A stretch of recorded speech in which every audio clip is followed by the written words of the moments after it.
Hey everybody, welcome back to Pick 6, the show where we answer questions from you, the best fans in the NFL. So let's get right into it with the first question from Jim in New Prague, who wants to know, I thought we did a good job containing Russell Wilson for most of the game, but was surprised to see us gashed by the run. Yeah, I think everybody was surprised by that, Jim. Even Coach Zimmer mentioned his surprise.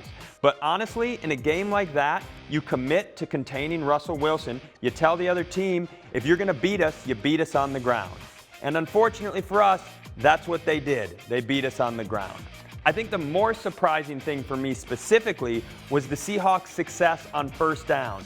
6 yards, 7 yards, 8 yards rushing. It gave them manageable second and third downs. And when you do that for a very good team like Seattle, they are going to be very, very dangerous and difficult to stop. I think it's also important to remember that Linval Joseph is just coming back from an injury, probably wasn't quite up to full speed, and as he gets healthy, we should be in a good situation to remedy that concern going forward.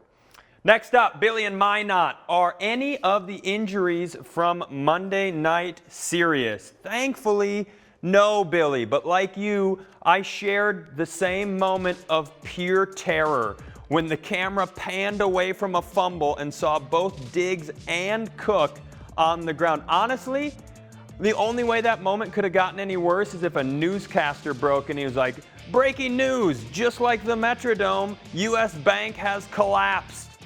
Thankfully, despite how scary it was, Diggs was up and sprinting on the sideline almost immediately. And although Dalvin's injury looked severe, it turns out he just dinged something that he had previously injured in the Bronco game, and he should be all right moving forward. Next up, from Alex in San Antonio, it's nice to see the offense score without Thielen, but how much of the playbook is missing with him on the sideline? Well, Alex, anytime you're missing one of your superstars, it diminishes what you can do. But I'm going to answer your question with a question. When Thielen returns, how will that expand the playbook? Because his absence has forced people like Olabisi Johnson, Alexander Madison, Irv Smith to step up, and it's now given us confidence in those players. So now we know we have those guys in increased roles, and you can add Adam Thielen back into that mix. It just gives a guy like Kirk a crazy amount of options.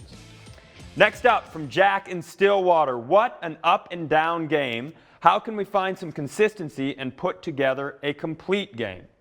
Well, Jack, it absolutely was an up and down game, but honestly, that's kind of what you have to expect when you're a good team playing another really good team in the NFL. If you'd have watched Niners, Seahawks, Chiefs, Texans, it's very rare when two good teams meet that one of them coasts from the beginning to the end.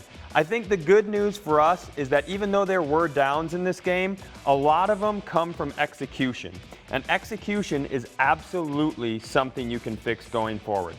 I think this is the sort of team that's been close in big games all year long, and if we execute down the stretch, not only can we put one complete game together, I think we can string a bunch of them together.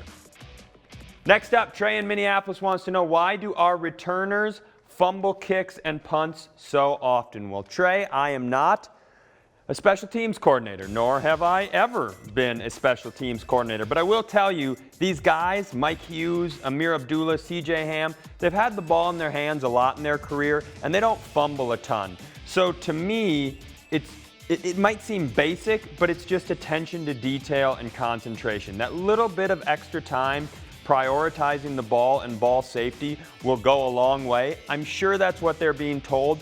I'm sure that's something they already knew, and I think that unfortunate trend that we've seen will be remedied down the stretch.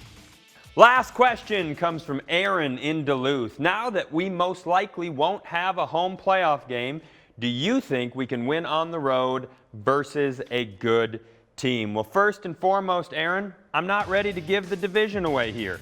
If the Bears beat the Cowboys this Thursday, that means they're still going to have something to play for when they go to Lambeau a week from Sunday. Maybe the Packers pick up a loss and that December 23rd game is still for the division.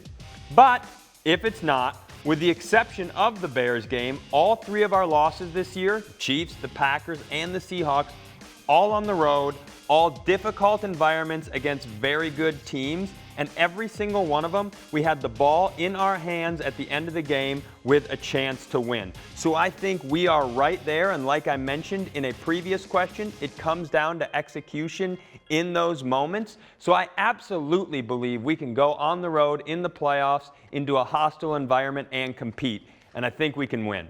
Thank you guys so much for your questions. If you'd like to submit a question, head on over to Vikings.com/pick6 and submit one, and we will see you guys next time.